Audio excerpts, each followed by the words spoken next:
Meaning of heroin. Heroin. Heroin.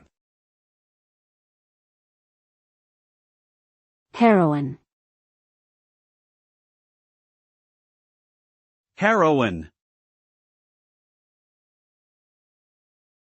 Heroin is an illegal, highly addictive drug that comes from the opium poppy plant. It is processed into a white or brown powder or a sticky black substance, which users typically inject, smoke, or snort. Heroin binds to receptors in the brain and produces a rush of euphoria, followed by a feeling of extreme relaxation and sedation. However, the drug also suppresses breathing, heart rate, and other basic life support functions, leading to a high risk of overdose and death. Long-term use can cause physical dependence, organ damage, infectious diseases, and a host of social, psychological, and financial problems.